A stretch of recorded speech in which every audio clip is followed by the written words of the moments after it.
Wasalimu katika jina la Yesu. Barikiwe sana. Amahoro y'Imana abe muri mwe. Amani ya Bwana iwe nanyi. Amen. Namwe mwakira amahoro y'Imana. Asante amani ya Yesu. Atukuzwe. Amen. Turashimira Imana ku gitondo ciza. Tunamshukuru Mungu kwa asubuhi nzuri. Nukuri ibi ntabwo ari bisanzwe ni bishasha Imana iba yaduhaye. Kwa kweli haya si ya kawaida, ni mapya ambayo Mungu ametupea. Kandi kubishimira Imana ntabwo ari ukubura ico umuntu atangiriraho. Na kumshukuru Mungu si kukosa mahali pa kuanzia, ahubwo no kumenya agaciro kabyo. Ila ni kujua usamani wake. Imana yumve ko tunezerewe iki gitondo. Mungu asifiwe. Tumefurahi kwa asubuhi ya leo. Mwakoze kutwakira, Imana ibahe umugisha. Fanya vyema kutupokea, Mungu awabariki. Mwese nk'itorero hamwe n'utuyoboye mushumba. Nyote kama kanisa na kiongozi wa ibada mchungaji. Nukuri Imana ibahereze umugisha. Amen. Mungu awabariki. Mubigaragaje nyine ko biri ku mutima. Mumezihirisha kwamba inatokana na moyo. Hamwe no kutwihanganisha nkuko yabivuze. Pamoja na kutufariji kama alivyosema. Nabyo turabishima. Yote tunashukuru. Ni benshi yavugiye muri rya zina ariko mu izina ryabo n'ubundi turabashimiye. Wengi amewasema katika jina hilo na wote tumewashukuru. Natwe tubonereho kubihanganisha. Hata sisi tunawafariji. Ni benshi bagize ibyago. Ni wengi walipata maafa. Nkuko byabaye iwacu n'ahandi mwese. Kama ilivyofanyika kwetu na pengine pote. Kugeza ku rwego rusana aho ari rusange nubwo byose ari rusange ariko iyo bigeze ku buyobozi biba ari rusange muri twese.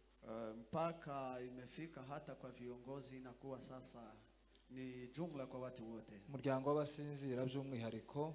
Familia ya wasinzira kwa ubinafsi. Natwe twese kubwo kubura vice gouverneur. Na sisi sote kumkosa makamu governor wa. N'abandi bose. Na wengine wote. Mwese Imana ibakomeze. Wote Mungu awafariji. Amen. Amen. Ndongera gushima Imana ko mwebwe muri amahoro turi amahoro uko twasize muri amahoro dusanze muri amahoro. Ninashukuru mara tena vile mko salama na vile tumeacha mkiwa salama. Mungu ameendelea kuwalinda. Twabonanye n'abantu benshi badutuma intasho kuri mwe. Tulionana na watu wengi wakatupea salamu kwenu. Aho twabashije kugira umugisha wo kuganira ijambo ry'Imana ku Cyumweru. Mahali tulipata baraka za kuzungumza neno la Mungu kwa wiki iliyopita. Ku Cyumweru twembi na Evangeliste Kamusore twarabavuga batumwa mu itorero rimwe.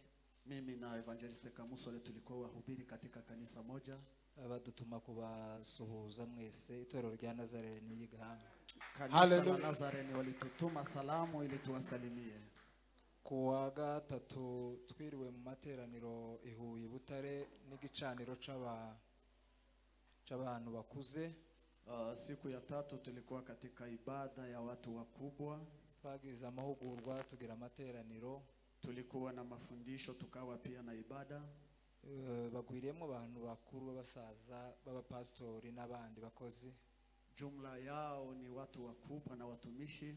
Nabo baradutumye ngo tuzasuza itorero. Wao pia walituambia kusalimia kanisa. Rero izo ntasho za bene data muzaki. Salamu hizo muzipokee. Mfite n'izindi ntasho zihariye z'ababyeyi banje bwite. Nina salamu pia za ubinafsi kwa za wazazi wangu. Kubera ko babazi bageze ino. Sababu wanawajua walifika huku. Mukuri barantumye ngo nzabivugire mu materaniro mbasuhuze. Amen. Tuwasalimie kanisani. Ngo rero intasho ndatekereza ko ari uko. Salamu ni kama hizo. Icya kabiri ndashimira Imana ko yabanye natwe mu rugendo. Neno la pili ninamshukuru Mungu sababu alikuwa nasi katika safari. Twahirukanye hano burya ku Cyumweru umunsi w'igaburo. Tulikuwa hapa tukitamatisha meza ya Bwana. Ni wari umunsi uriya munsi wari ukomeye. Hiyo siku ilikuwa ni siku ngumu. Kubera ko nyine Imana ifite ukuntu yatugize. Ni sababu Mungu ana vile ametufanya. Ariko kurya ni nkaho hariho imitima gusa hano. Ni kama tulikuwa ni mioyo ambayo ilikuwa hapa. Ariko imibiri buriya ni nkaho yari yazoefetse cyane. Lakini miili ilikuwa imezofika sana. Ariko turashima Imana yabanye natwe. Lakini tunamshukuru Mungu sababu alikuwa pamoja nasi. Muri ruriya rugendo rutekereza ko ruremereye mu by'ukuri rwo kuja gushingura. Kwa safari ambayo ilikuwa ngumu ya kwenda kwa mazishi. Ariko Imana yabanye natwe muri gahunda zose kugeza tugezeyo. lakini Mungu alikuwa pamoja nasi kwa mipango yote na hata tukafika salama. Imana ikomeza abantu nkuko twabyifuzaga. Mungu aliwafariji watu kama vile tulitamani. Nanone yongeye kugarukana natwe habwe Na cyubahiro. hata Amen. bali kurudi pamoja nasi. Ndashima Imana ku bw'aba bageni. Ninashukuru Mungu kwa bwana harusi na bibi harusi. Nasize twateranye na mwarimu Aimable na madame Nilienda tukishiriki pamoja na mwalimu Aimable na mkewe. Ariko Paul na madame bwari bubaye bwa mbere duterana ari couple keretse umunsi w'indoa yabo. Lakini Paul na mkewe ilikuwa hii ndio mara ya kwanza tukishiriki pamoja nao isipokuwa siku ya harusi. Imana ishimwe n'ukuri. Amen. Bwana asifiwe kwa kweli. Kubukwe bwanyu bwiza. Kwa harusi yenu nzuri. Muraberewe aho hantu mwicaye mwese. Mko smart mahali mnakaa nyote. Imana bibahera umugisha. Mungu awabariki. Ndashimira Imana ko izitwoherereza abakozi. Hari kuntu ureba iyo ubonye umwana w'umugeni agaragaje ikimurimo ciza. Kuna vile Mungu anatutumia baraka. Ukiona bibi harusi anazihirisha kile ambacho kinatokana na moyo wake. Nukuri mu mutima wanje hari kiza kivivura ikavuga ngo uyu ni umukozi w'Imana. Kwa kweli katika moyo wangu kuna kitu ambacho kinanihakikishia kwamba huyu ni mtumishi wa Mungu. Hari abakobwa benshi baza baririmba bagatambira Imana bagakora ibindi bikorwa bakiri abakobwa bigasa nkaho ari nk'umwanya wo gushakisha uwo bazubakana. Kuna wengi ambao wanamtumikia Mungu mbele ya kuolewa na wakisha kuolewa wanaacha. Bigasa nkaho bashakaga gusa kugira ngo babone abagabo. Inakuwa ni kama vile walikuwa wanatafuta wapate wanaume. Ariko iyo ubonye umuntu urwo rwego ararurenze. Lakini ukiona mtu anapita kiwango hicho, uvuga ngo buri gico yakoraga ni cyari kimurimo koko. Unasema kwamba yale ambayo alikuwa akiyafanya yanatokana na moyo wake. Imana bibahera umugisha. Mungu awabariki sana. Ndimo ndumva ko kubera iyo mpamvu nsubira guhereza abayumbe bose akanya gatoya. Sababu ya hiyo nitawapea waombezi nafasi kidogo kugira ngo basubire baririmbe. Ili waongeze kumwimbia Mungu. Amen. Batambira Imana gusa. Wachezee Mungu peke yake. Kubwo impamvu zo kwishimira Imana yakoze byinshi kuri twe. Sababu ya kumfurahia Mungu ambaye alifanya mengi kwa ajili yetu. Nitumara twinjire mu ijambo. Amen. Ili tuingie katika neno la Mungu. Hari amashimwe menshi umuntu aba yumva wenda utapfa gucokoza vuba kubwo impamvu z'umwanya. Kuna shukrani nyingi ambazo mtu anajizuia kuchokoza sababu ya muda. Nimuze rero. Abari tayari. Wale ambao wako tayari. Abahagurutse Imana bahumugisha abo barahagisha. Hawa ambao wamesimama wanatosha. Ikiri mu muntu kiza kikorwa vuba muze mwebwe hano mwe mwahagurutse. Ninyi ambao mmesimama mpite mbele. Gira tuwe nk'abahimbaza Imana. Ili tumchezee Mungu. Kandi nundi wumva na wari buze waruke abitekerezaho nawe yose. Na hata mwingine ambaye anafisi. Ushobora kuja gutambuka ngiye kugikata bikaja kugutera complexe kandi atarabizi. Wari wibereye mu mutuzo ijuru ryose rigusigiza ugaca. Wari wibereye mu mutuzo ijuru ryose rigusigiza ugaca. Ide wakwemera kwambika ubusa. Baby, yes!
Hallelujah.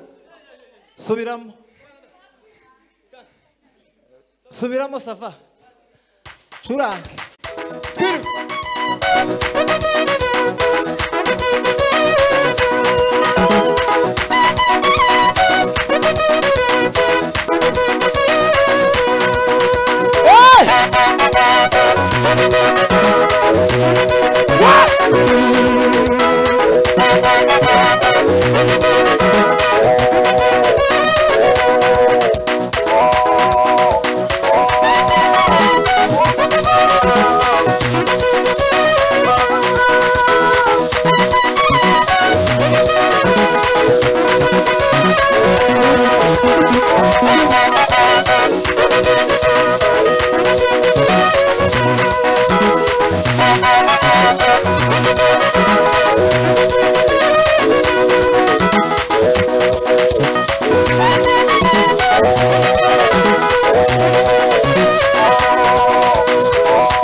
Abantu twarenganyije ni baryo baza bakunda kwitonda. Kina mama Noela yarenganye cyane. Kuna wale ambao wamekuja nyuma. Oya. Kina mama abaza bacuranga bazakina ngo bacurange bitonze. Anatamani kwamba wale wapiga nzenze waende pole pole. Kwa wanga kwicara. Ngwino hano. Oya, ndimwitonde kubera ali nabivuze kubera ko ntiyatambutse. Cyoro wihuta. Curange witonze kugira ngo bari barenganye nabo aende pole pole. Abenga bagiri. Nagiye kitagiriye rezo nta joro ridaca. Hari bwaba bwije muri wowe witegure ko buca. Wa munsi wawe wategereje dore ukumezeho kugira ngo uhabwe isezerano wasezeranijwe. Nagiye kitagiriye rezo nta joro ridaca. Hari bwaba bwije kuri wowe witegure ko buca. Wa munsi wawe wategereje dore ukugezeho kugira ngo uhabwe isezerano wasezeranijwe. Nagiye kitagiriye rezo nta joro ridaca. Ahari bwaba bwije kuri wowe witegure ko buca.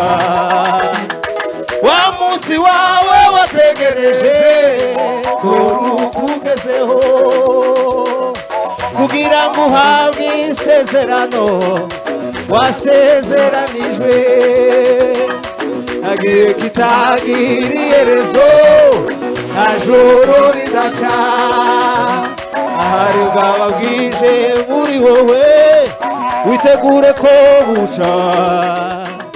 Wa munsi wawe wategereje ukuri kugezeho kugira ngo uhabwe isezerano wasezeranijwe subiramo nagiye kitagira iherezo nta joro ridaca ahari bwaba bwije muri wowe witegure ko buca wa munsi wawe wategereje dore ukugezeho kugira ngo uhabwe isezerano wasezeranijwe ukabwira Imana yawe ubunini bw'ikibazo ahubwo bwira ikibazo ubunini bw'Imana yawe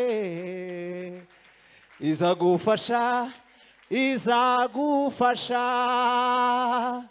kuko Imana si umuntu ngo inanirwe ikibazo ahubwo menya yuko Imana yawe iruta ibibazo izagufasha haleluya mugume aho ngaho Bwana sifiwe turasubiramo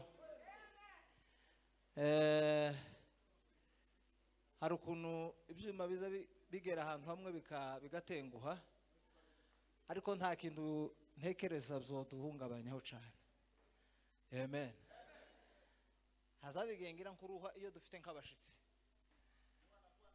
ariko kututaramye gucya twenyine sinukumva uruha ngo hariya hari ikintu kuko simba mbazi neza uko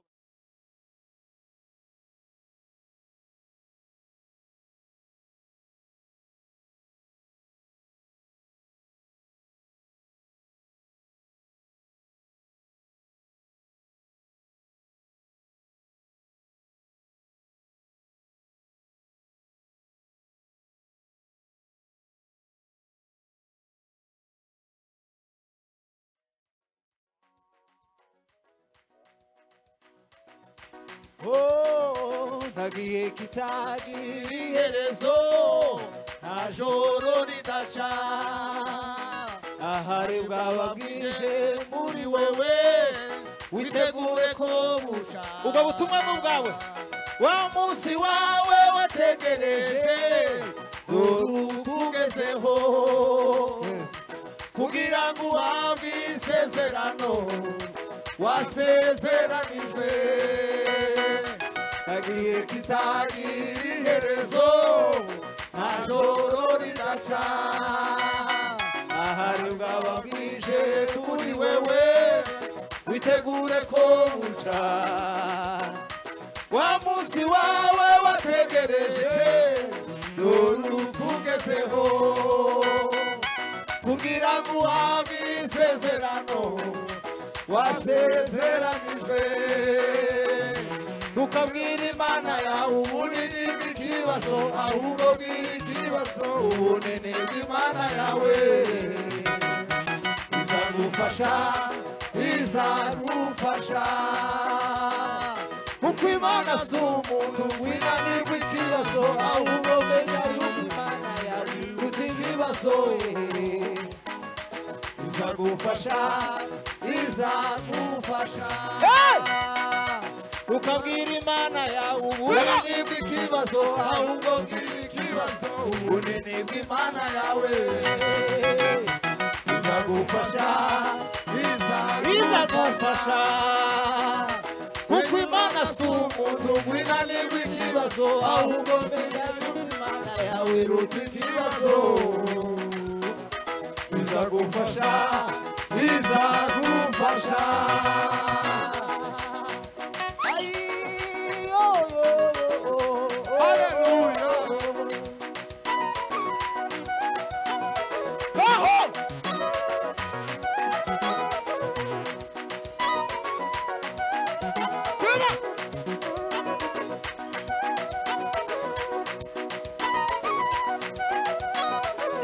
Jiva la bomina restada marine.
Imana ibahe umugisha. Mubarikiwe sana. Asifiwe. Haleluya. Ngiye gutanga ituro. Nitatoa sadaka. Imana icyubahiro. Hallelujah. Haleluya. Amen. Amen. Refera aririnze ngo tukabwire Imana. Tugaje ikibazo. Usimwambie. Uzabwira ikibazo bunini bw'Imana. Uambie shida Asifiwe. wa Mungu Tugira wako. amashimwe mwacu. Tunashukrani katika nyumba Twabashije zetu. umwana turabishima hano. Mtoto aligonjeka, tulimshukuru Mungu hapa. Ngo tugere mu rugo umugabo aravuga ngo twashimye. Ni nkaho twageze hagati. Tulipofika nyumbani mzee akasema kwamba Imana hatujatamatisha. icyubahiro. Hallelujah. Haleluya. Hallelujah. Sigaye nsenga n'umwana mu materaniro. Umwana wanje ntiyageraga hano kubera ikibazo cy'ubugwayi. Mtoto wangu hakukuwa anashiriki hapa sababu ya ugonjwa. Munyihanganire kubera ko amashimwe buriya navyo ni ikintu kiza cyubaka abandi kandi cyo gusubizamo intege. Tanivumilia sababu Imana icyubahiro. Hallelujah. Umwana waje yaragwaye tuvuze ibitaro byose bikomeye twumva. Mtoto aligonjeka tukapitia hospitali Turasengesha bishoboka. na hata waombezi wakatusaidia. Umunsi umwe nja kwa Tete kumusura nuko batasenze na Soreye. Siku moja nikamtembelea Tete. Mama we komeza kumubwira ukuntu umwana waje yagwaye. Mama akaendelea kumweleza vile mtoto aligonjeka. None warambwira ngo wewe muvyeyi w'umwana. Akaniambia wewe mama ya mtoto. Ni wowe ugira ijambo rikomeye ku mwana wawe. Wewe ndiye una kuko bariya basaba musengera sibo bafite imbabazi cyane wale ambao wanamuombea si wao ambao wanahuruma. Arambwira ngo ugende ukingirana umwana wawe mu nzu. Wende umfungie mtoto katika nyumba. Umukozi w'Imana. Wewe ni mtumishi wa Mungu. Numara uzasengera umwana wawe. Na baadaye umuombee mtoto wako. Haleluya. Hallelujah. Ndazi uwo mugoroba. Nikakuja jioni hiyo. Fata umwana yari kumwe na mama ndamuzamura nja hejuru. Nikamshika mtoto nikaenda juu ya nyumba. Mbwira Imana ngo uyu mwana ni uwanje. Nikasema huyu mtoto ni wangu. Waramumpaye. Ulinipea. None umundekere. Umumpe. Unipe. Umumpe kandi sinzongera kumuvuza, sinzongera no kumusengesha. Na sitaendelea. Uyu mwana ni uwanje ndamukeneye. Hata kuyaendea. Haleluya! Haleluya! Haleluya! Viva! Kugeza iyo twicaye n'umugabo tukiwa nyumbani na mzee wangu tuzatumenya ngo umwana yakize byagenze gute tuomba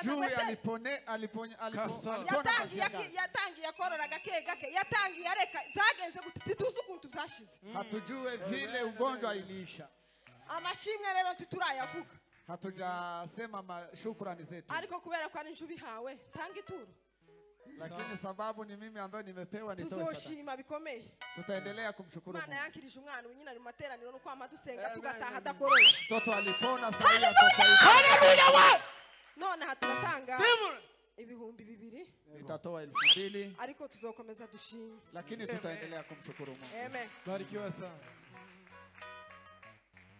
amen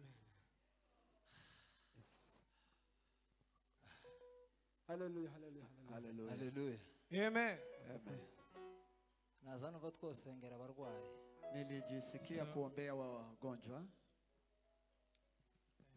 hari umuntu twateranye wiyumva mu burwayi ikiwa kuna yule ambaye ameshiriki akiwa mgonjwa imbaruo twateranye urwaye ahaguruke tumusengere ikiwa yule kuna yule ambaye ameshiriki akiwa mgonjwa aweze kusimama tumuombee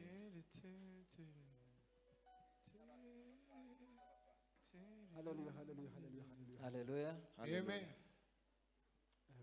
Mani wa mugisha Mungu awabariki birashoboka ko abandi bo baba basize abarwayi yawezekana kuna wale ambao wameacha wagonjwa nimba ivuga gutyo si kugira ngo abantu bose bahaguruke si kusema kwamba watu wote wasimame uko guhaguruka kudafite kwizera ntaco kumaze sababu kusimama bila ya imani haina maana kandi sinavuze ibingibi Imana yanyeretse umwe muri mwebwe na sijasema haya kwa ajili ya ufunuo nimefunulia bakunda gukora manalize ngo se mu bantu bangana gutya se ngo yari kuburamo umuntu urwaye watu wanaweza kufikiria umati wa watu kama hao wanaweza kukosa mgonjwa icyampango nituvuga gutyo habure numwe urwaye Mungu angetusaidia kukose hata mmoja sote tuwe hai ariko cyatumye tubivuga nuko tuziko akenshi tugenda na lakini sababu ya kusema haya tunajua kuna yale ambayo yanalemea miili yetu Imana bahumugisha Mungu awabariki tufatikanye kwizera tuambatane kwa imani mu magambo makeya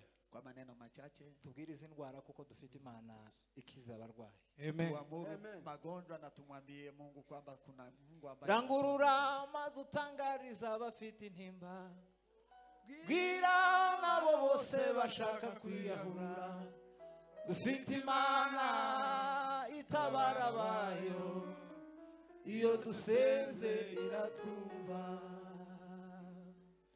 rangurura maze utangariza abafite intimba bwira bose bashaka kwiyahura dufite Imana itabara abayo iyo dusenze iratwumva.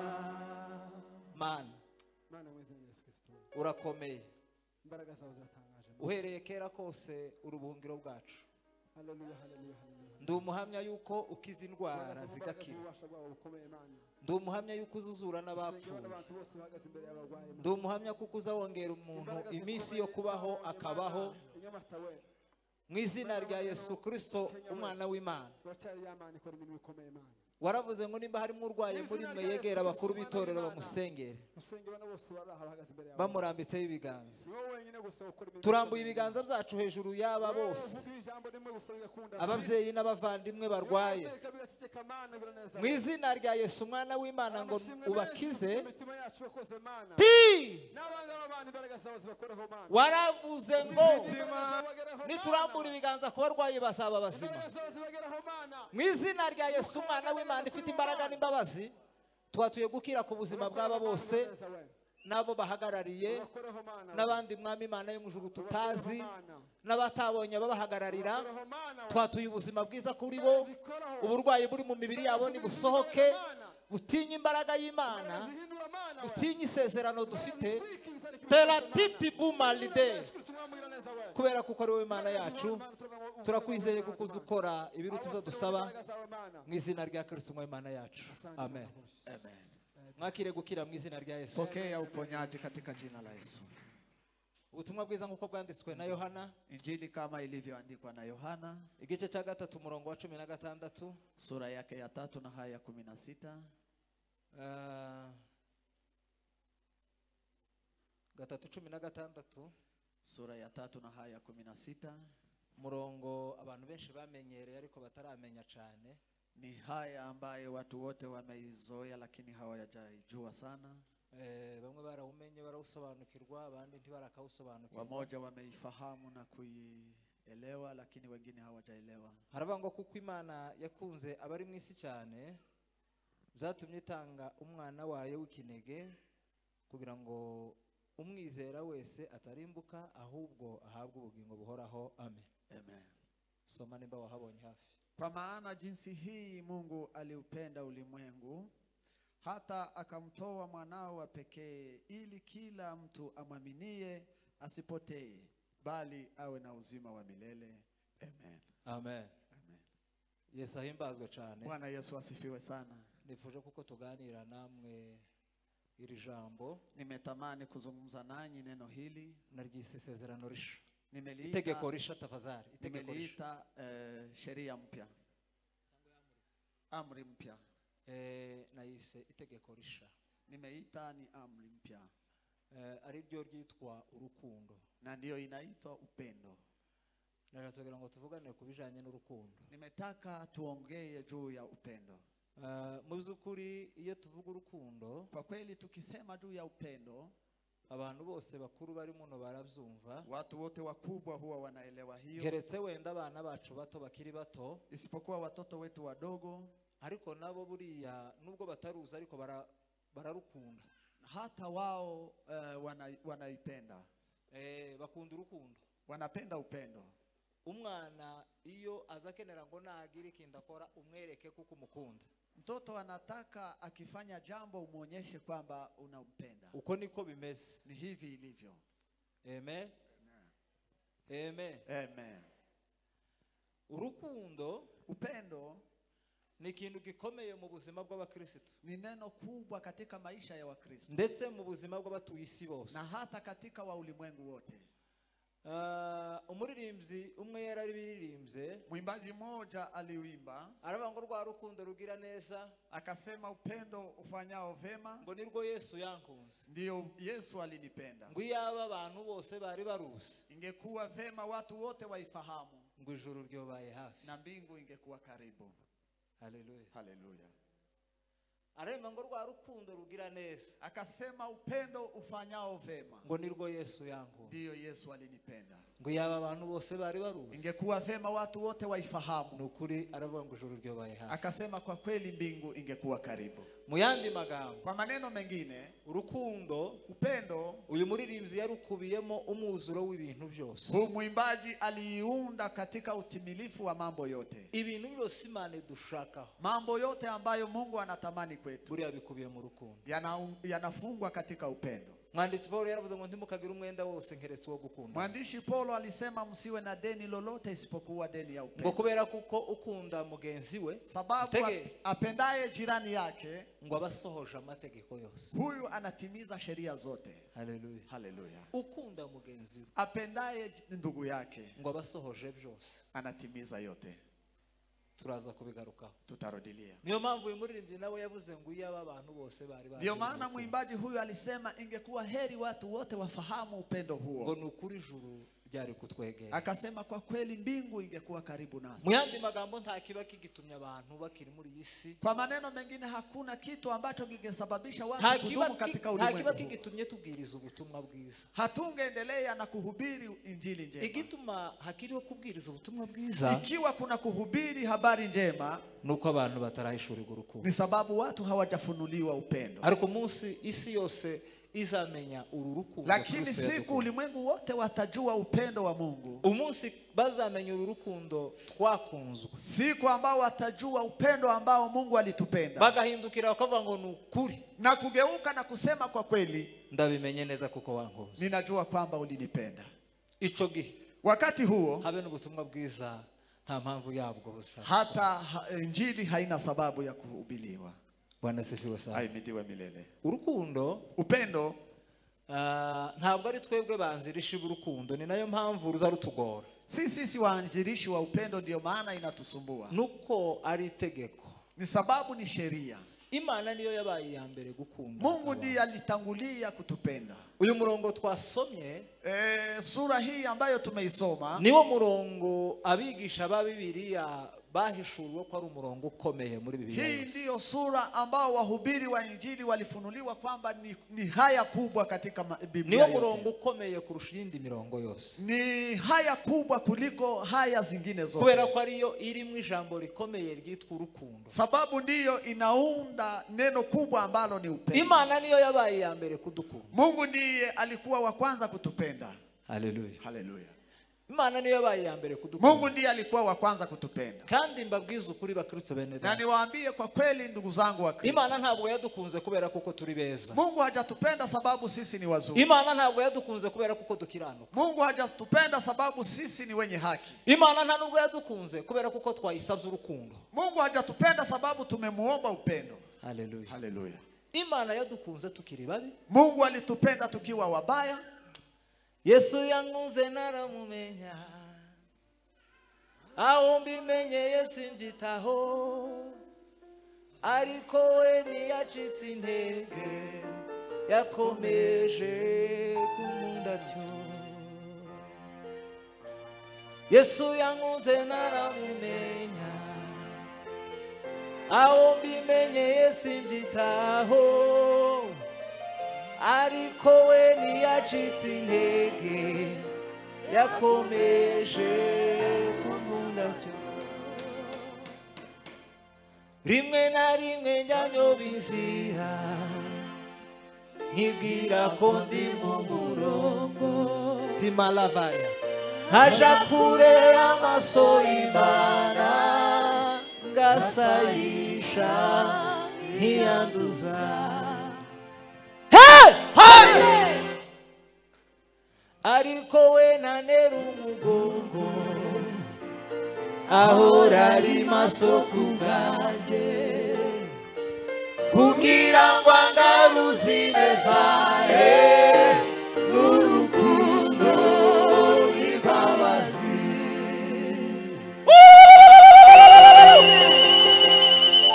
Haleluya. Imana yadukunze. Mungu alitupenda tutabizi bila hata ya kujua.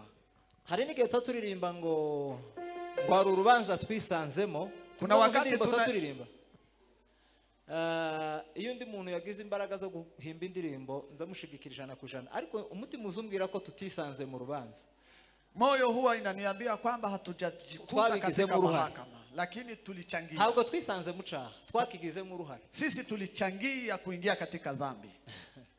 Timupfa kubyumva ariko hamwezi kuelewa, lakini iki cyaha, dhambi hii ntabwo twarwisanzemo. Hatujajikuta ndani. Umwana w'umuntu yakoze icyaha. Mwanadamu aliasi, yinjira mu rubanza na akaingia katika ikintu twisanzemo. Kile ambacho tulijipata ndani ni urukundo rw'Imana, ni upendo wa Mungu. Haleluya. Haleluya. Ikintu kimwe twisanzemo, kile ambacho tulijipata ndani tutabisengeye, bila ya kuombea, tutabigizemo uruhare, bila kuchangia, ni urukundo rw'Imana, ni upendo wa Mungu. Nisanze mu rukundo rwawe wambere y'urukiro, ubuntu bwawe bumagije, ndi kumwe nawe bandutse. Elomeda Sofia Rideli Maria Loledas. Urubanza rwo hukumu, twakoze ibibi, tulifanya dhambi, twakoze ibibi, abariwe upfa, tulifanya dhambi na Mungu, na Yesu akafa, tuisanga mu rukundo, tukajipata katika upendo. Mungu niwe yabaye ya mbere kutupenda, ndiye alitangulia kutupenda. Iravuga ngo nubwo muri mwivata, na akasema ingawaje mko katika dhambi, nubwo muri mu mwijima, ingawaje mko katika giza, nubwo mutabizi, ingawaje hamujui, ariko nimuvemo, lakini tokeni. Uranyitegereza ungirira imbabazi, urambenguka umbwira ijambo, uti mwana nkunda ngaho baho. No. Haleluya. Haleluya. Tutari beza, hatukukuwa wazuri, tutarasabye imbabazi, hatukuomba huruma, tutarabanje ngo dusirimbe tuyinezeze, na hatukumchezea Mungu ili tumfurahishe. Imana yadukunze tukiriwa, lakini Mungu alitupenda tukiwa bado wabaya, ariko iravuga ngo nimubeho, na akasema tupate kuishi. Mwana taravuga ngo kubera urwo rukundo rukomeye, mwandishi akasema sababu ya upendo mwingi Mungu alitupenda, urukundo ruhebuje data wa twese yadukunze, upendo wa ajabu ambayo Mungu alitupenda, ngo nirwo rwatumye itanga umwana wayo w'ikine, ndiyo ilisababisha kumtoa mwanawe wa pekee. Haleluya. Haleluya. Kubera urukundo rwo ku rwego, sababu upendo wa kiwango, urwego rwo gutanga umwana ufite, kiwango cha kumtoa mwanawe wa pekee. Nturuzi twadukunda Imana watanga amashiringi 1000, huwa tunampenda Mungu, lakini tukitoa pesa 1000, cyangwa uwo haguruka hano atavuye hanze akaduhereza 10,000, ama mtu asimame na atoe 10,000, nubwo dufite abazaba yarenza kandi twicaranye hano, ingawaje kuna wale ambao wanatoa zaidi na wako ariko abantu bazaba batangara bakavuga ngo iki gitangaza tuboneye hano, lakini watu huwa wanashangaa na kusema hii ni ishara ambayo tumeiona. Ariko Imana kugira ngo yerekane neza urukundo yadukunze, lakini Mungu kwa kudhihirisha upendo ambayo alitupenda, yatanze umwana umwe yari ifite w'ikinege, alimtoa mwanawe wa pekee. Habe natwe dufite abarenze umwe, na hata sisi ambayo tuna zaidi ya mmoja, waguhitishamo kujana umwe. Mtu akikwambia kutoa mtoto mmoja, nta mubyeyi uri hano utovuga ngo ari ugenda. Hakuna mzazi aliyo hapa ambaye hawezi kusema kwamba yeye ndiye atajitoa. Umubyeyi wese yovuga ngo kuvuga ngo uyu mwana mutoya mu bandi agenda, ahubwo njewe nogenda. Tekerezaga noneho kumutanga ku bushake bwawe. Kandi igitangaje nuko abandi baza bapfurupfu rusanzwe. Umuntu agapfurupfu rusanzwe akarwara agapfa, ariko noneho tekereza kwemera urupfu. Imana yari izi neza urupfu Kristo akwiriye gupfa kugira ngo tube. Lakini vile Yesu alijua kifo, Mungu alijua kifo ambacho Yesu Kristo atakufa. Yarazi neza ko akwiriye gupfa urupfu rusuzugurutse rw'ibivume. Alijua kwamba atakufa kifo cha aibu, ariko aremera aramutanga, lakini akakubali na kumtoa kwa hiari yake. Haleluya. Haleluya. Icyakabiri usomye 13 muri Yohana umurongo wa 34. Ukisoma 13 34. 13 na 34, niho usanga rero neza umwuzuro wa yateme twavuze. Ni hapo unapata utimilifu wa teme hii ambayo tumesema. Yesu aganira n'abigishwa. Yesu akizungumza na wanafunzi wake. Ubangutse gusoma yo dusomera mu murongo wa 34. Aliye tayari anaweza kusoma haya hiyo ya 30. Ariko reka nimba mutarahabona jewe nsome nta kibazo. Wacha mimi nisome kama hamjafika hapo. Haravuga ngo ndabaha itegeko risha ngo mukundane nguko nabakunze. Mube ariko namwe mukundana.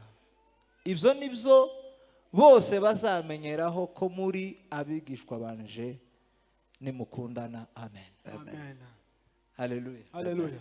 Yesu yatanze amategeko menshi. Yesu alitoa amri nyingi. Amaze gutanga amategeko menshi, na baada ya kutoa amri hizo nyingi, abigishwa bakenera kugenda bamubaza ubu itegeko riruta yandi. Wanafunzi walimuuliza sheria ambayo ni kubwa kuliko zingine. Iru rukundo yarugarutseho inshuro zitabarika. Upendo alirudilia mara kadhaa. Yabanje kuvuga ngo ukundisha Imana umutima wawe wose n'ubwenge bwawe n'imbaraga. Alisema mpende Mungu wako wote na nguvu zako zote. Ariko ngo ageraho hepfo ngo irindi risa n'iryo. Lakini baadaye akasema ingine ambayo inafanana na hiyo. Umuntu wese akunde mugenzi wiwe nkuko nawe. Akasema mtu ampende jirani yake kama anavyojipenda. Bwana sifiwe. Hallelujah. Aravuga ngo umuntu wese akunde mugenzi we nkuko nawe. Akasema kila mtu ampende jirani yake kama Imana yarangije ibyayo. Mungu alimaliza kazi zake. Ibyayo kwari ugutanga Kristo kugira ngo kazi zake ni kumtoa Kristo afe kwa ajili yetu. Ibyayo kwari ukwemera akirengagiza imibabaro Kristo agiye kunyuramo kugira ngo twebwe tubeho. Kazi zake ilikuwa kujifanya na kutokujali na aibu na. Mu Bagalatia haravuga ngo igihe gikwiriye naco kigeze rero ngo Imana itanga wa mwana wayo. Kwa Wagalatia inasema wakati mtimilifu ulipowadia Mungu akamtoa mwanawe. Yesu aramanuka.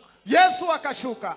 Ibyiwe nawe byo kudukunda arabisohoza. Kazi yake ya kukupenda akatimiza. Yemera kubana natwe yicishije bugufi. Alikubali kuishi pamoja nasi akinyenyekea. Yemera gukora imirimo yose yo muri yisi yakoze ku bwacu. Na alikubali kufanya kazi za ulimwengu hii ambayo alifanya kwa pamoja nasi. Akatufundisha. Haleluya. Amen. Aratwigisha, akatufundisha, aradusabira, akatuombea, warangize kudusabira. Na baada ya kutuombea arapfa, akafa, arahambwa, akazikwa, arazuka, na akafufuka, abana natwe, akawa pamoja nasi. Abigishwa bari kumwe nawe ico gihe. Wanafunzi walikuwa naye ngo busharazamuka aja mu ijuru. Na baadaye akapaa kwenda mbinguni. Lakini adusigira natwe itegeko. Alituachia amri moja. Haleluya. Haleluya. Adusigira itegeko risha. Akatuachia amri moja mpya. Adusigira itegeko risha aratubwira ngo nuko. Akasema sasa ngo namwe nimukundane nkuko naje nabakunda. Na ninyi mpendane kama nilivyowapenda. Bwana Yesu asifiwe. Haleluya. Narimba ukuntu urukundo rwagiye rumano. Nimewaambia ile upendo ilikuja ikishuka. Ruza mu Mana, ikaingia katika Mungu, kuinjira muri Kristo, na katika Kristo Yesu. Kristo nayo twe arudushiramo. Na Kristo akatupea upendo. Arabwira ngo ngiri itegeko rishamba. Akasema hii ndiyo amri kubwa ambayo ni mpya na wapenda. Mugende mukundane. Endeni na mpendane. Kandi ngo mukundane nkuko naje nabakunda. Na mpendane kama vile nilivyowapenda. Nimba hariho umuntu muri mwebwe wonsobanurira hano akambwira ico yakoze kugira ngo Kristo Yesu amukunde azamurike ganza. Ikiwa kuna yule ambaye anaweza nieleza kile ambacho alifanya ili Kristo aweze kumpenda, urukundo rwa Kristo rwatugezeho, upendo wa Kristo ambaye ulitufikia, turi babi, tulikuwa wabaya, ariko ubwiza bwacu, lakini uzuri wetu nukurwubahiriza, ni kuheshimisha. Bwana sifiwe. Haleluya. Kubahisha urukundo Imana, kuheshimisha upendo ambayo Mungu alitupenda. Amen. Amen. Twebwe rero sisi sasa uhere mu gice cya 13 c'Abakorinto ko tugezega ku ntambwe ya gatatu. Ya mbere ni y'Imana, iya kabiri ni Yesu Kristo, iya gatatu yacu ariyo twigaho iminota mikene tumara. Sura ya 13 kwa Wakorinto, hapo ndio tutajifunza. Uhere ku murongo wa mbere. Utaanzia haya yake ya kwanza. Maze mutekereze mwumva ubunini bw'urukundo Imana idushaka. Ufikirie upana wa upendo ambayo Mungu anatamani kwetu. Biblia yavuze ngo nubwo navuga indimi z'abantu nkavuga ngo ni z'abamarayika. Maandiko yanasema ingawaje ninaweza kusema kwa lugha mbalimbali na hata za malaika. Nubwo ngira impano yo guhanura nkamenya ibihishwe. Na hata nikiwa na karama za kufunulia mambo ambayo yanakuwa katika siri. Nubwo nogira kwizera kungana nuko kwimura umusozi nkawubwira ngo wa musozi weja mu nyanja. Na hata nikiwa na imani ya kuamuru milima itoke mahali na ingie mahali pengine. Ariko ngo nkaba ndafite urukundo, lakini bila upendo ngo ntaco noba ndico. mimi si kitu. Haleluya. Haleluya. Hari ahantu yavuze ngo nubwo ngo no kwitanga ubuganje, Na hata akasema ingawaje nijitowe mimi kugira ngo ntwikwe, ili niunguzwe, mpinduke igitambo bantwike ariko ngo ndafite urukundo, nifanyike dhabihu bila ya upendo, ngo nanone ntaco nabamaze. mimi si kitu. Bwana Yesu asifiwe sana. Amen. Uhereye ku murongo wa 4 batangira rero kutubwira urukundo icarico. Kwanza kwa sura ya 4 akaanza kukwambia upendo ni nini. Murongo wa 4 w'igice cya 13 Abakorinto bamwe. Haya ya 4 kwa sura ya 13 kwa Wakorinto wa kwanza. Arababwira ngo reka mbabwire mu yandi magambo ni nkaho ariko bamenera ibanga icatumye babwira uburyo urukundo ari rwiza. Ni kama alikuwa akiwaibia siri na kuambia vile upendo ni mzuri. Arababwira ngo ijambo rya mbere urukundo ngo rurihangana. Alisema mara ya kwanza upendo unavumilia. Haleluya. Haleluya. Urukundo rurihangana. Upendo unavumilia. Urukundo rurihangana. Upendo unavumilia. Halo. Nimutegere hano. Sikilizeni. Iyo tukiya tuvuga iby'Imana tuza tunezerwa cyane. Tukisema mambo ya Mungu huwa Twavuga tunafurahi. ibya Yesu tukanezerwa cyane. Tukisema mambo ya Yesu tunafurahi. Ariko twagaruka kubitureba, Lakini tukirudi kwa yale ambayo ivyo natwe yanatuhusu, tugomba gukora, yale ambayo tunapaswa kufanya, abantu bagashaka nko kwijijisha ntibumve. watu wanataka kujifanya. Wari wumviye baba bavuga nk'ikintu kigukora udukenda ngo iyo bakivaho vuba.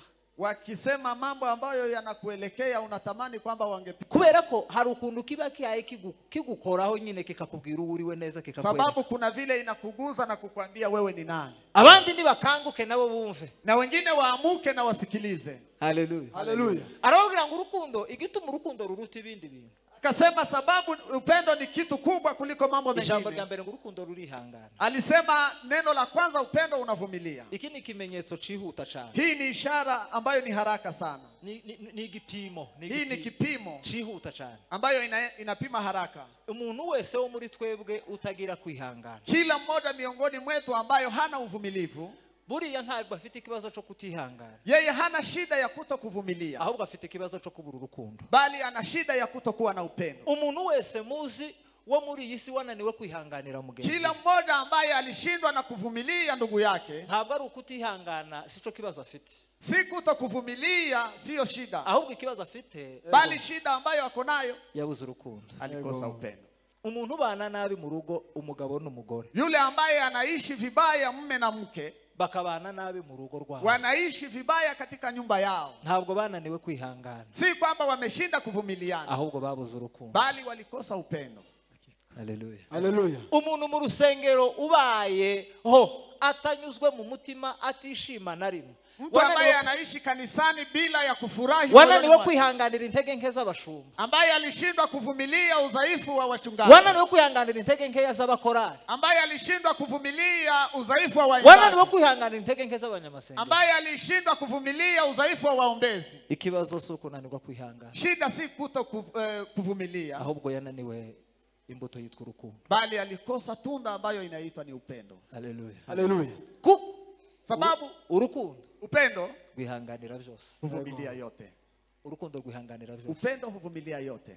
Mugenzi wawe nakubanira nabi, Jirani yako akiishi vibaya kwa ajili yako, umwihanganire, umuvumilie. nico kizotwereka ko ufite urukundo. Hii ndiyo itatuonyesha Kandi kwamba Bibiliya yavuze ngo na maandiko ngo yanasema nimukundana, na mkipendana ngo nibwo ab'isi bazamenya ko muri abigishwa banje. ndipo ulimwengu watajua kwamba ninyi ni wanafunzi wangu. Asa abigishwa banje ni ukuvuga iki? Wanafunzi wangu inamaanisha nini? Haleluya. Haleluya. Nibwo bazamenya ko mwanyizeye by'ukuri. Ndipo watajua kwamba mumeniamini kwa kweli. Ntabwo mwobana mwarananiwe kwihanganirana, Hamwezi kuishi bila ngo kuvumiliana, nimara mubeshe ngo muri abagishwa b'Imana. alafu mseme kwamba ninyi ni wanafunzi wa Mungu. Kandi ni ukuri bavandimwe bene Kwa data, kweli ndugu zangu, titwobana mu buzima bumeze nabi nk'ubu ngubu bwo mu buhunzi, hatuwezi kuishi maisha haya ya ukimbizi ngo tureke kugira ibyo dupfa mu buzima. na tukose kugongana kwa mambo ya kawaida. Titwobana gutya mu nkambi Hatuwezi kiyitubamo, kuishi maisha haya ngo umuntu azoreke kuvugana nabi rimwe na rimwe na mugenzi na we. mtu akose kugongana na mwenzi. Titwoba mu butayu bungana gutya, Hatuwezi kuishi katika jangwani kama hivi, ngo umunsi umwe umugabo areke kukubwira inabi, kukubwira moja akajambo kakubabaza, mume wako akose kukwambia neno ambalo litakuumiza. ubuzima bwamukubitiye iriya yagiye kuramubwira ibintu bimurenze, Maisha yamemugonga huko ambako alishinda na unamwambia maneno mengine ambayo ni umugore mazito. yo gusubisa nabi,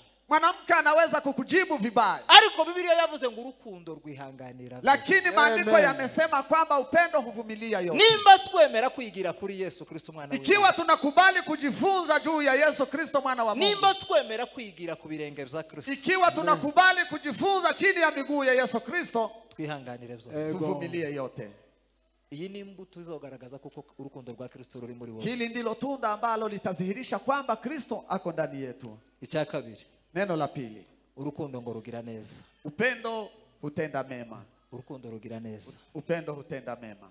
Nkunda kubabwira hano bavandimwe muza muzihanganira. Huwa nawaambia ndugu zangu hapa muwe mnavumilia. Hari abantu babahanga mu kugira nabi. Kuna wale ambao ni wataalamu kutenda mabaya. Hari abantu babahanga mu kugira nabi. Kuna wale ambao wataalamu kutenda mabaya. Warabona umuntu agambirira ngo ntarakora akantu ngo akamubabaze sinoshirwa. Mtu anatamani kufanya jambo fulani aweze kuhuzunisha mwingine. Twebwe urugwego nyine Imana yachatse ko tubamo rwa pastorale. Sisi ambao ni wachungaji, hazabe n'igihe tumenya bimwe mwebwe mutazi.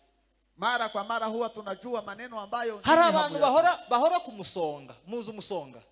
Kuna wale ambao wanaishi na shida. Hari abantu bahora kumusonga w'ijambo.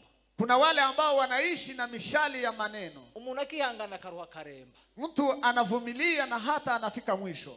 Yarihanganye pe ariko ni igisebe cyananiwe cyanze gukira. Alivumilia lakini ni kidonda ambacho hakitibiwi. Kubera kugirirwa nabi. Sababu ya kutendewa mabaya. Umuntu akabaho ari umuntu wiyemeje kugirira undi nabi.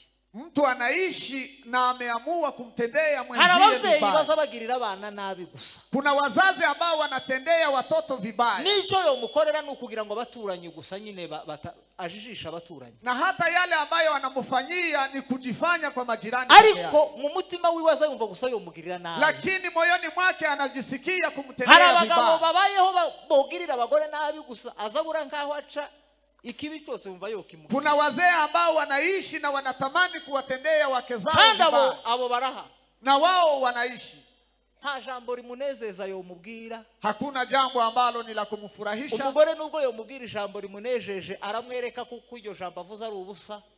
Hata kama mkewe amwambie neno la kumfurahisha yeye anaisha kwamba hajali. Yamba mubwira gusa subundi ugira ubwenge kiryo ni jambo ubabuze icumbwira. Yeye anamwambia kwamba hilo ni neno ambalo unakuja kuniambia. Kandi undi muntu iwe gusa ico yashakaga no kugira ngo arebe ko yo profita ko noneho nabo boganira neza. Na mwenzake alitamani waweze kuongea. Agashaka inkuru nziza. Anatafuta habari nzuri. Umuyumbe runaka, pastor runaka yatubwiye fulani, pastor fulani ametuhubiri hivi. Wamenye ko ku rugo rwo kwa naka umwana yasabwe. Unajua kwa familia fulani wamepoza binti wao. Na warabyishimiye hirya. Naye anafurahia huko nyuma. Ariko kugira gusa ngo ntiyereke umugore ko hari ikintu cy'agaciro akoze. Ili asionyeshe mkewe kwamba kuna jambo la maana ambalo amefanya. Ariko ngo nimba mwabuze ico muvuga. Ambia ni kama mmekosa maneno mengine ya kusema. Ayo makuru yahitikanye abantu bose bazi ukuwatekereje ubona ko rinje utaza ayo makuru. Anasema habari ambazo zimejulikana pote umefikiri kwamba mimi sijajua. Akabara mukomerekeje kandi. Hapo sasa anamuumiza. Waba gatekereza ikintu azokora ciza. Wengine anafikiria jambo ambalo anaweza kufanya siku moja. Kugira ngo umunsi umwe nawe azamubwire ko yakoze neza. Ili naye aweze kumwambia kwamba amefanya vema. Akagishakisha kabyara rya mbere rya kabiri kugeza imzaro zose. Anazaa mara ya kwanza. Hata anamaliza. Umugabo atarabona iciza kimuvuye. Bila hata mume hajaona jambo fulani ambalo agahora mugirira nabi mu bikorwa no mu mutima. Uziko umuntu yagirira nundi nabi mu mutima. Hata anamfanyia mabaya katika moyo. Abandi bagore benshi nabo nuko. Na wamama wengi ni hivyo. Aririndi kizotuma umugabo abona yishima. Anajiazari kwa jambo ambalo linaweza kumfurahisha mume wake. Lakini cha kushangaza tahayasha gusubira iwabo na harudi kwao. Kandi azi ko umugabo naho ndawe yenda kuja. Na anajua kwamba mmewe hataenda mahali. Kuzogeza umwe Imana imuhamagaye mpaka mmoja atakapoitwa bazaba bakibana gutya. Watakuwa wakiishi pamoja. Ariko akambabaho mu buzima bwo kumva yo mugirira nabi. Lakini anaishi kwa maisha ya kumtendea vibaya. Akumva gusa yoguma kamugirira nabi. Anajisikia kumtendea vibaya peke yake. Ndabinginze kubwo imbabazi z'Imana ngo nitugire urukundo rwa Kristo. Ninawasihi kwa rehema za Mungu tuwe na upendo. Urukundo rwa Kristo rugira neza. Upendo wa Kristo huwa unafanya vizuri. Babaze bakundwa bene data. Niwaulize ndugu zangu wapendwa. Nikianzia kwa ninyi ambao mko hapa. Ninde muntu wonanirwa kugira neza? Nani ambaye hawezi kutenda vema? Ninde wonanirwa kugira neza? Nani ambaye hawezi kutenda vema? Tawe. None tudukora nabi ineza yagiye. Sasa tunatenda vibaya na kutenda mema imeenda wapi? Nukubura urukundo. Ni kukosa upendo. Umuntu n'umuturanyi we. Mtu na jirani yake. Umuntu n'uwo bubakanye. Mtu ambaye na yule ambaye wamejenga pamoja. Umuntu n'abavyeyi biwe cyangwa n'abana biwe. Mtu na wazazi wake na watoto wake. Niki gituma utomugirira neza? Ni nini ambayo inaweza kusababisha usimtendee? Nuwo burica hereza uwundi. Na hata unaweza kukosa jambo kile ambacho utampea. Ariko wo mubwira ijambo ryiza. Lakini unaweza kumwambia neno nzuri. Nukuri ko Imana wo mubwira ijambo ryiza. Kwa kweli unaweza kumwambia neno nzuri. Rikamurutira kumuhereza inka mu kinyamurenge. Na inakuwa zaidi ya kumpea ngombe. Yego. Niwo muco nzi cyane w'iwacu umuntu azahereza undi nka. Hii ndiyo mira ya kwetu, mtu akimpea mwingine ngombe akazamwirahira ubuzima bwiwe bwose kugeza apfuye avuga ngo yampaye inka runaka. Anajiapa katika maisha yake yote. Muyandi magambo mu muco wa kinyamurenge, familia ya Kinyamurenge, habendagira ngo nuhereza undi modoka ntiyoza mwirahira. Hata mtu anaweza kumpea mwingine gari hawezi kumpa. Lakini ukimpea ngombe aza sangaho hari ikindi kintu ni nk'ubuzima muhinduriye. Ni kama kumbadilishia maisha. Iyo ni mu mico yiwacu. Hii ni katika mila yetu. Iyo ni mico yacu. Hii ni mila yetu. Amen. Amen. Hariko hariho ijambo wobwira umuntu. Lakini kuna neno ambalo unaweza kumwambia mtu. Uri umukene. Akiwa maskini. Wewe uri umukene urivuze. Wewe ukiwa maskini ambayo unasema. Ariko wamubwira ijambo rikamurutira kumuhereza. Lakini ukimwambia neno inakuwa zaidi ya kumpea. Hallelujah. Kubwira umuntu ijambo yabuze mu buzima bwiwe bwose. Na kumwambia mtu neno ambalo alikosa unaweza kumwambia mtu neno ambalo amekosa katika maisha yake yote. Amen. Icya gatatu. Neno la tatu. Biblia yavuze ngo urukundo ntirugira ishari. Maandiko yanasema kwamba upendo hauna wivu. Urukundo ntirugira ishari. Upendo hauna wivu. Ishari, wivu, ababivuze neza ba mbere, wale ambao walitangulia kusema, bavuze ko ishari ari ryo nyina w'uburozi. Walisema kwamba wivu ni mama ya uchawi. Nta muntu numwe wo muri isi wabaye umurozi. Hakuna hata mmoja ambaye alikuwa mchawi atabitewe n'ishari. Bila kutokana na wivu. Ishari riza rituma utekereza kuco uwundi afite wowe udafite. Wivu inasababisha kufikiri kwa kitu kimoja ambacho ndugu yako anakuwa nacho na wewe hauna. Ushobora no kugira ishari ryanje. Unaweza kuwa na wivu juu yangu. Kandi undusha ibintu. Na wewe una mali kuniliko. Ariko ntukeneye ko hari undi na uzogira icageraho. Lakini hutamani kwamba kuna hata mmoja ambaye atafaidika. Numenya ko umwana w'abandi yasabwe. Ukijua kwamba kuna mtoto ambaye amepozwa. Ukamenya ngo zakunze ariko. Na unajua kwamba imekubalika. Tumuza ngo bamwe ngo ngo babaze neza. Wamoja huwa wanasema kwa kweli imehakikishwa. Niki cyabaye? Ni nini ambayo imefanyika? Kuha ushiraho akango ndabize ngo ariko ngo reka ndeke. Mbona unaweka neno na kusema kwamba kurashaka kantu ugereka kuri umwe muri babana? Unatafuta neno ambayo utawekelea juu ya mtoto huyu ambaye amepozwa. Abandi bazaburisha bavuga ko umwana kuko ari umwana uzwi na bose. Wengine wanakosa neno la kusema sababu ni mtoto ambaye anajulikana kwa wote. Umwana n'umwana ngo ariko nawe ngo nta nyina agira. Anasema mtoto ni mzuri lakini hana mama. Yavuze ku giti. Je, amezaliwa kwa mti? Ngo yari umwana nyine ngo ariko ngo nukuri ngo mana ngo kibazo n'abavyeyi.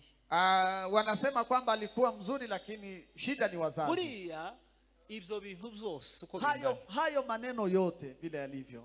Byose uko bingana. Vile yalivyo. Bikubiye mu kintu cyitwa ishari. Yanafungwa katika neno moja ambalo ni wivu. Kandi ishari narimbabwiye ko ari ryo nyina w'uburozi. Na nimewaambia kwamba wivu ni mama ya uchawi. Muyandi magambo kuryo burimo uroga imitima y'abantu. Kwa maneno mengine unaloga mioyo ya watu wengine. Nimbugira ishari muri wewe. Ikiwa una wivu ndani ya moyo wako. Numenye undi ngo processes yagiye imbere. Na ukijua kwamba mwingine processes yako yake imeenda mbele. Ukumva gatima ko karanyonga. Na unasikia moyo inanyonga. Nubona umwana w'abandi kararirimba. Ukiona mtoto wa jirani anaimba. Nubona umwana w'abandi bavuze ngo ya graduatinze yarangije amashuri. Ukiona mtoto wa jirani amegraduate. Nubona undi mwana aratwite mbere y'uwiwawe. Na ukiona mtoto mwingine ni mjamzito mbele ya mtoto wako. Ukumva utangiye kugira kantu ko mu mutima. Na unajisikia kitu moyoni. Uzoza ugenda utangariza umutima wawe ngo uri umurozi. Utangazie moyo wako na kusema kwamba wewe ni mchawi. Umutima w'ishyari. Sababu moyo wa wivu niwo mutima w'abarozi. ndio moyo wa wachawi. Niwo mutima w'abarozi. Ndio moyo ya wachawi. Habe nubwo wowe uduhisha. Ingawaje unaweza kujificha. Habe nubwo wowe ukavuga ngo tuje kwifatanya namwe kuvuza impundu. Ingawaje unakuja kushangilia pamoja na wengine. Ukabwira umubyeyi ngo Imana ishimwe kuko yubakiye umwana. Unamwambia mzazi kusema kwamba asante sababu umejengea mutima wawe harimo akantu kishaka. Lakini moyoni mwako una wivu. Uri umurozi. Wewe ni mchawi. Kandi nukuri. Na kwa kweli uruwo kugirirwa imbabazi. Wewe ni wa kuhurumiwa. Icambo umutima wawe ukavamo ishari. Mungu anisaidie moyo wako iachane na wivu ukaba mu rukundo. Upate upendo. Haleluya. Haleluya. Mutima ukavamo ishari. Moyo wako iondolewe wivu. Kandi urukundo ngo ntiruza rwihimbaza ntirwirarira. Ayo ni amagambo yenda gusa aranasa. Moyo haijisifu. Upendo haujisifu. Urukundo ntabwo ruza rwirarira. Muri make ni nko kwirata. Ni kama kujivuna. Ngo ruse nkaho ari ikintu cy'igitangaza rwakoze. Ni kama kujionyesha kwamba ni neno la ajabu ambalo limefanyika. Habe nubwo ari wowe waratwubakiye rino kanisa. Ingawaje ni wewe ambaye umetujengea kanisa hili. Ukatubwira ngo nimuze hano mpagira inyubako muzoza musengeramo. Na unakuja kutuambia hapa nina majengo muwe mkishiriki pamoja hapa. Nta mpamvu yo kugira ngo ugende ubyiratana ngo uvuge ngo ni jewe wakoze biriya. Haina haja kujivunia na kusema ni mimi ambayo nilifanya. Uramutse ubikoze muri ubwo buryo. Ukifanya kwa njia hiyo nta rukundo. Hauna upendo. Kubera kuko kurirarira. Sababu kandi Biblia iravuga ngo urukundo ntirwirarira. Maandiko yanasema kwamba upendo haujivuni. Urukundo ngo ntirukora biteye isoni. Upendo haufanye mambo ya aibu. Hari abantu benshi twabanaga n'umugabo umwe wakundaga kuvuga ngo abantu benshi ngo babaye inkundamugayo. Inkundamugayo murayumva? Timuzi ko abandi baza baharanira kuba inyangamugayo. Wengine huwa wanapenda kuwa wangwana. Hari abandi baza baharanira kuba inkundamugayo. Wengine wanapenda kutokuwa wangwana. Ibo gakenera gusa ngo yeye anatamani kusema kwamba unamubwira ngo wakoze kibarabwira ngo se ngo sintaha mu wanje. Ukimwambia kwamba umefanya neno mbaya yeye anakuambia nitaenda kwangu. Yavuga ijambo riteye isoni mu bandi ritari rimukwiriye akavuga ngo se ngo hari uwo ntaha mu wiwe. Akisema neno ambalo ni la aibu anasema kwamba sitalala kwa mtu fulani nitalala kwangu. Akumva ko iwe kwikubita ku mutima no kuvuga ibyo yishakiye no gukora ibyo yishakiye. Anasikia kwamba kujivuna na kujipiga kifua na kusema yale ambayo anataka. Kubera kuko ataha mu rugo rwe akumva kuko ari amahoro. Sababu atalala kwake anajisikia kwamba ni salama. Nta rukundo rumurimo. Hana upendo. Urukundo ngo ntiruhutiraho. Upendo haiharakishi. Urukundo ntiruhutiraho. Munyumve neza bene. Upendo haiharakishi. Ego. Urukundo ntiruhutiraho. Upendo haiharakishi. Turuzi bya bintu byose uzutekereza wihuse kera ukabufasha imyanzuro.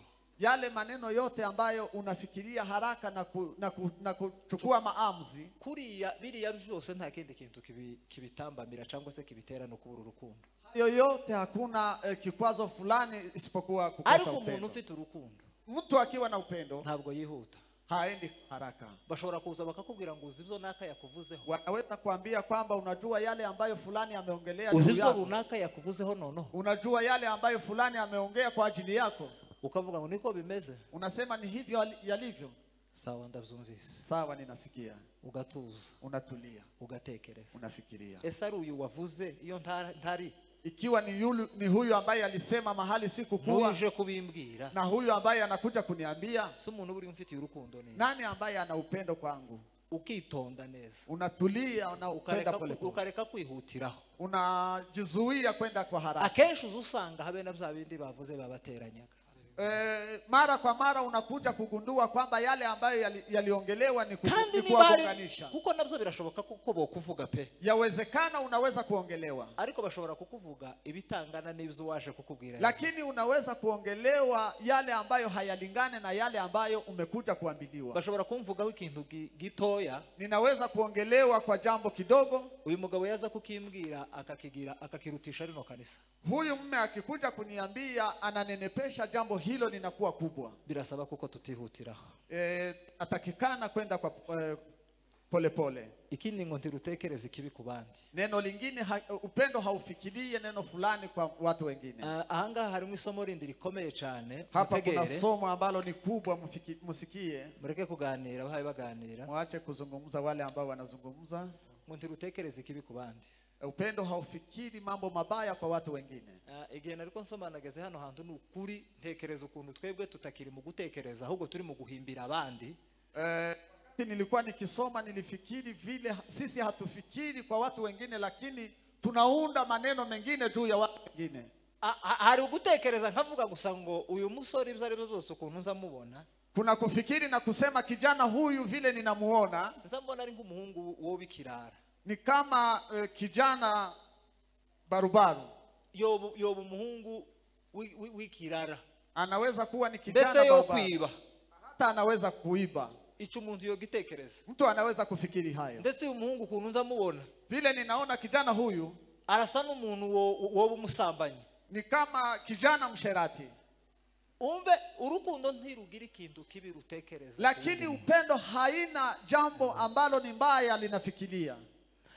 Ariko twebwe aho gutekereza turi mu guhamya. Lakini sisi kuliko kufikiria tunahakikisha. Aho kugira ngo ntekereze ibyo ngibyo nkama mbivuga mbishizeho umutima wose byaba ngombwa nkabibwira nabandi. Kuliko kusema nifikiri hayo ninahakikisha na hata ninawahakikishia. Biblia yavuze ngo urukundo ntirutekereze kibi. Maandiko yanasema kwamba upendo haufikiri jambo mbaya juu ya mtu mwingine. Halo. Bwana Yesu asifiwe sana. Urukundo ntirutekereze kibi kubandi. Upendo haufikiri mabaya juu ya watu wengine. Nimba hari ibintu bibi umutima wawe uzutekereza. Ikiwa kuna mambo mabaya ambayo moyo wako unafikiri kwa watu wengine, ubisohore mu izina rya Yesu. Uyaondoe katika jina la Yesu. Uingize mu rukundo rw'Imana. Uingize upendo katika moyo wako. Abamama bazatekereza, wamama wanafikiri, abagabo bazabatekereza, wababa pia wafikiri, abo mu ruziruko bazabatekereza, vijana nao wanafikiri. Ariko urukundo ntiruza rutekereza kibi. Lakini upendo haufikiri mabaya. Mwari muzi ko hariho n'ibintu bibi byinshi baza batubwira kuri bamwe na bamwe mu bakristo. Unajua kwamba kuna maneno mabaya huwa tunaambiliwa kwa ajili ya Wakristo. Birashoboka ko byo bari ukuri cyangwa ntibibukuri. Yawezekana ni kweli ama si kweli. Muzi ko hariho bamwe tuzi gusa ko babayeho ari imiriro. Kuna wale ambao tunajua ambao wanaishi kama moto. Imiriro bene yindi twikana. Kama moto ambayo inaunguza. Bishobora kuba ukuri cyangwa ntibibukuri. Yawezekana ni kweli ama si kweli. Umuntu wenyine niwe wiyizi. Mtu ndiye anajua. Ariko umutima wanjye sinowemerera kubamo ikibi. Lakini moyo wangu siwezi kukubalia iwe na mambo mabaya. Sinokwemera kuko ico bavuze cyose kuri Muragwa kiba mu mutima wanje. Siwezi kukubali neno ambalo wanaongelea juu ya Muragwa idumu katika. Ahubwo no musomera rino jambo ry'Imana nkamwigisha urukundo yahinduka gahinduka. Bali ninaweza kumsomea neno la Mungu aweze kubadilika ama asibadilike.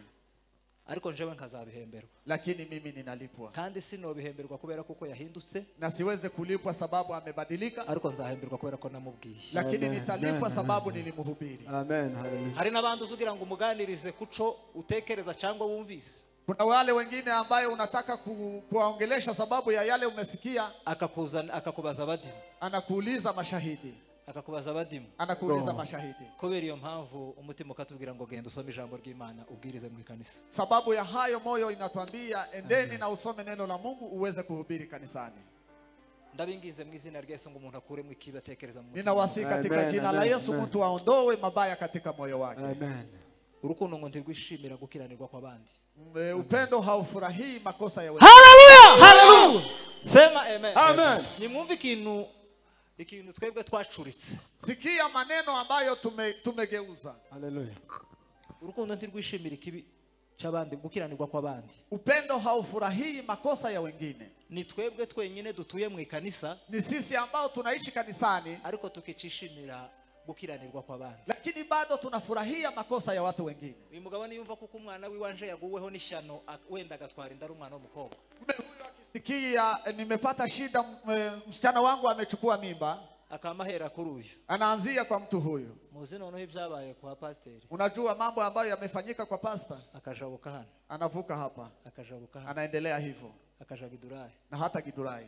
Ibindi agashira ku mbuga za WhatsApp. Na pengine anaweka kwa group za WhatsApp. Kandi na tena ntabwo hayababwira nkubabwira ngo nimuze tubabarane no kwa pastor. Na hawaambie kwa ajili ya kuhuzunika pamoja na familia ya pastor. Arimo arashaka gusa ngo mumenye gusa uburyo ruriya rugo ari ntarwo. Bali anataka kuonyeshana kwamba hiyo familia si familia nzuri. Ni mumenya ngo uyu mugabo ntabana neza n'umugore wiwe, na mkijua kwamba mume huyu haishi vizuri na mkewe, abantu bakaza bakoma amashi, watu wanapiga mikono, abantu bakaza koma amashi, watu wanapiga mikono. ngo azagira kuriya se ngo ntibavuze ko ejo yarwanye n'umugore, Wanasema kwamba anafanya hivyo na amegombana na mkewe, ngo ntibavuze ko ejo yarwanye n'umugabo, amegombana na mume, ngo ntibavuze ko ejo yarwanye n'abana, na amegombana na watoto, ngo ntibavuze ko ejo bundi bamufasha haye yiba isiri, na wamemshika kiiba huko Isiri. nukuri urukundo ntirwishimira gukiranirwa kw'abandi. Kwa kweli upendo haufurahii makosa ya watu, ariko twebwe lakini sisi Haleluya, haleluya, haleluya, haleluya. twarabicuritse. tumeyageuza. Wowe uzurambirwa kuko bamuvugaho ikintu cabaye, Wewe unangojea waseme mabaya juu yake, numara wirukanke ya nkuru ikwize na uweze kuendelesha habari hizo. muri make twe twabaye abishimira gukiranirwa kw'abandi. Kwa maneno mengine, sisi tumekuwa wahusika wa kubera kufurahia mabaya ya wengine, kubura urukundo, sababu ya kukosa upendo, kubera kubura urukundo sababu ya kukosa upendo, twabaye abishimira gukiranirwa kw'abandi. tumekuwa watu wa kufurahia makosa mengine, saka bamwe bo si wa fulani. abo mvuze, Sijasema mtu, ariko nabo bariyisi lakini wao wanajijua kunda kuvuga gutya no gushukuru z'umuturanyi bagacaha bagagira kusema habari za majirani na kuziendelesha mbele. Imana tubabarire, Mungu atusamehe. nukuri ntiyagira umuntu uzongera kwishimira ibyago byabaye ku bandi, Kusiwe mtu ambaye atafurahia mabaya ambayo yamewapata watu wengine. uzongera kwishimira ikibi cyabaye ku Kusiwe bandi. mtu ambaye atafurahia mabaya kwa ajili ya mtu mwingine. Gukiranirwa kw'abandi, Kwa hiyo makosa ya wengine, uko wewe uri umutagatifu, wewe ni mwenye haki, nuko ibyawe bitamenyekanye, ni sababu mambo yako hayajajulikana, nuko ibyawe bitamenyekanye, ni sababu mambo yako hayajajulikana, ariko nukuri kw'Imana ntabwo yakiraniwe kukurusha, lakini hajakosea kuliko wengine, ngo ahubwo rwishimira ukuri, lakini inafurahia ukweli, rwishimira ukuri. inafurahia kweli, Amen. Haleluya. Rwishimira ukuri. inafurahia kweli. Nkunda kubabwira kuri uku kuri, Huwa nawaambia juu ya kweli. hari abantu nabo baza bakoresha ukuri nabi. Kuna wengine wanatumia kweli kwa makosa. Turuzi mu nama Katika vikao, Halo. shaganye wangu wakanguke, uweze kutikisa mwingine, mushaganye rwose yasinziriye cyane akanguke, amuke. iyo ubonye mu nama, Ukiona katika kikao, nubwo noba naraye mfashe umwe muri aba ngaba yanyoye inzoga, ingawaje nimepata mmoja katika hawa akikunywa pombe, tungane mubo batobikekera, wacha niende saidi hii sababu hamweze fikiria kwamba ni wapi. nimara mpagarare hano, Na baadaye nisimame hapa nama mubwira ngo nawe wumusinzi kurazano gira, na nimwambie hata wewe mlevi unakuja hapa kufanya nini? nawe ariko wibagiwe aho twahuriye wanyoye, Umesahau mahali tumepatana ukiwa mlevi? uko se nimba koko twari turi kumwe ndetse n'uyu mugabo twari kumwe twari babiri, Ikiwa ni hivyo imefanyika tukiwa pamoja, hoberaga ngo mba mbeshe, je, nimekosea na kudanganya? ntabwo mba mbeshe, Sijadanganya, mba mvuze ukuri, nimesema kweli, ariko kuri kutarimo urukundo, lakini ukweli ambayo haina upendo ndetse kutarimo n'ubwenge, na haina hekima. nta bwenge buri muri kwa kuri, Hamna hekima katika haki hiyo, nta rukundo rurimo, na hakuna upendo. iyo ubonye kuratombokera bagenzi bawe ukababwira uko ushaka ngo kuravuga ukuri, Ukiona unafokea watu wengine kusema kwamba unasema kweli, tibuze mu bantu benshi bakunda kuvuga ngo jewe simba muri abo, wengine wanasema mimi si miongoni mwa jewe hao, nza mvuga ukuri, mimi huwa nasema kweli, sigare usohoka atakaye baki abaki na atakayeenda aende. nza numva ngo hari n'abandi bazabivuga mu makanisa, Na wengine huwa wanasema hayo kanisani, bakabwira ngo umuryango nguri, anasema mlango ndio hiyo, akamubwira ngo wowe nawe narababonye ubushize mbwira uti nimusubira nguri umuryango musoke, na anasema wewe niliwaona mkifanya hivyo, mkiongeza mlango ndio hiyo mwende. Yesu Kristo ntiyigeze yirukana abapagani, Yesu Kristo hajafukuza wapagani, ntiyigeze yirukana abasambanyi, hajafukuza wale ambao ni washerati, habe nabo bafashe bakabamuzanira, hata wale ambao waliwashika na kumletea. Ego. Haleluya. Haleluya. Muzi ukuntu yabafataga, Mnajua vile aliwachukulia kubwo impamvu yo kugira ngo bagire neza, kwa ajili ya kuwatendea ukuri mema. kwacu Ukweli yetu kube mu rukundo, iwe ndani ya upendo. ubwira uyu mugabo neza ikosa rye Uambie mtu huyu makosa yake yose, makosa yake yote, ariko bimubwire mu rukundo, lakini umwambie kwa upendo, bimubwire mu rukundo, umwambie kwa upendo, ndetse uzoza ubanza utinye nko kuvuga, na hata uogope hata kusema, usa n'uhawe, kuko si ibintu zo kwishimirwa ibyamubaye, sababu si mambo ya kufurahia yale ambayo yalimpata. haleluya, Hallelujah. reke dusoze, ntabwo twavuga urukundo ngo tururangize. Wacha tutamatisha, sababu hatuwezi kusema upendo na kumaliza. Nsoreze kuri iri ngiri rivuga ngo rubabarira byose. Nimalizie kwa neno hili ambalo linasema husamehe yote. Urukundo rubabarira byose, Upendo husamehe yote. hari umuntu ufite uwo batabyumva kimwe mu isi, Kuna mtu ambaye hawapatani pamoja hapa ulimwenguni, apana muri Zion, si hapa kanisani la Zion, mu isi ulimwenguni. zanibuka icyo ngicyo, reka ngireke kitatutwara undi mwanya. Wacha niache hayo, sababu inaweza Duhere mu madepartement, tuingie katika idara, Hello. duhere mu madepartement muri korali. tuingie katika waimbaji Iyi ngiyi iyobowe na Eriti. ambayo inaongozwa na Eritien. Iyi Hii hari umuntu muri mwebwe wumva hariho mugenzi wiwe batajya bahuza kubera akantu kamwe n'akandi, akumva ntiyigeze amubabarira kubera ko yamukoreye. kuna mmoja miongoni mwenu anajisikia Hii ni kwamba message hawezi ambazo kuwasiliana na ndugu yake sababu ya neno fulani ambalo alimtendea. yoba yarakubesheye mu bandi ugaseba, kandi ari Yawezekana kinyoma. alikudanganyishia kwa wengine na ukahaibika. yoba yaragututse. Yawezekana alikutusi. Mwababyeyi mwe, Wa mama, hari umuntu wumva hariho icyo adahuza n'umugore mugenzi we, kuna mama ambaye ana jambo fulani ambalo linamfanya asipatane mwingine. aho kureba hirya urebe mu mutima. Usiangalie kando, uangalie moyoni mwako. Birashoboka kuko hariho ijambo umugenzi wawe umwe yigeze gukora, Yawezekana kuna jambo ndugu yako alifanya ngo urangize mu mutima wawe uramufuta, na inafanya unamfuta katika moyo wako. habe nubwo yokora ibyiza igihumbi, nta Ingawaje cyiza na kimwe atende ukibona. maneno mengine mazuri huweze habe kujua. nubwo yokora ibyiza bingana gute, nta cyiza ciwe na kimwe ukibona, Ingawaje atende mazuri mengi huwezi ona neno nzuri kubera kwake, uburyo yaguhemukiye. sababu ya vile alikosea kwako. Kuzaniye message uvuga ngo mubabarire, Ninakuletea ujumbe kusema kwamba umsamehe. umubabarire. Umsamehe. Amen. Tutegereze ngo azoze gusaba imbabazi. Usingojee akuje kuomba huruma. Nimba ufite urukundo, Ikiwa una upendo, imbabazi ni tik-tak, rehema ni Kashi. ni aka kanya. ni hapo hapo. Imbabazi ni aka kanya. Rehema ni hapo hapo.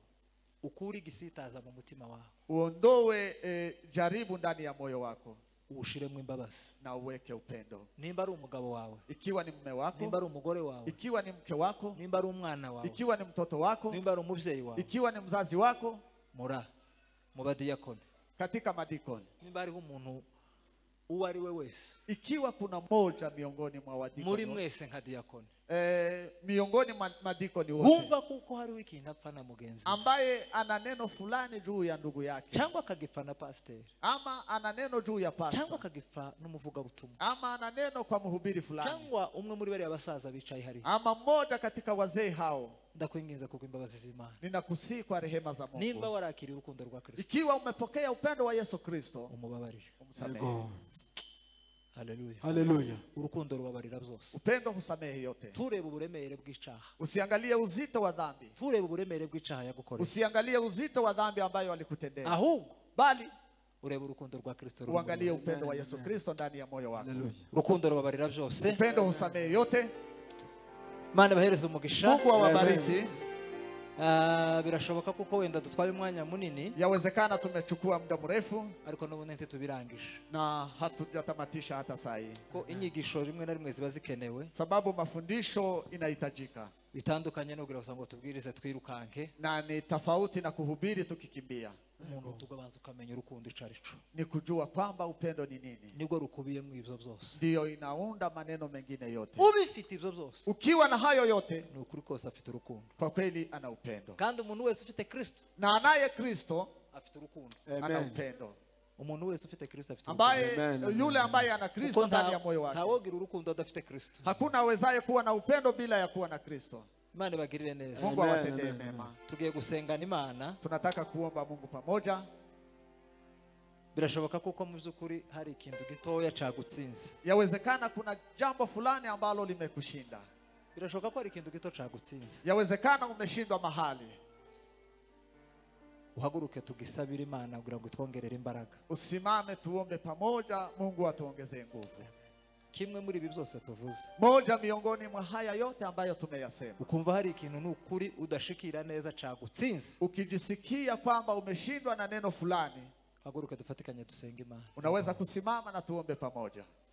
Kandi nimba umuntu wese wo muri twe Na ikiwa sisi sote miongoni mwetu yarageze ku mwuzuro w'ibi byose tuvuze, ambaye amefika katika utimilifu wa haya yote ambayo tumesema, nanone turaza kubishimira Imana, na tutamshukuru Mungu kwa hayo. Imana ibahe umugisha mwe mugize ico mutahura mu Mungu mutima. awabariki ninyi ambayo mumetambua jambo katika mioyo yenu. Mbabwire Bibiliya irivuga ngo kwihana si ubuhanga cyangwa guca mu bwenge. Maandiko yanasema kutubu si utaalamu ama hekima, Ngo nukwanamuza gusuka bwira Imana aho dakiranutse. bali ni kuhakikisha na kumwambia Mungu makosa yako. Kandi Imana nayo ikazamura rwa rukundo rwayo muri wewe Na kugira ngo Mungu uguhereze imbaraga. naye anakuza upendo wake ndani ya moyo wako. Mana mu izina rya Yesu Kristo turagushimiye ku ijambo ryawe watwohereje, ijambo ry'ubugingo, ijambo ry'urukundo ari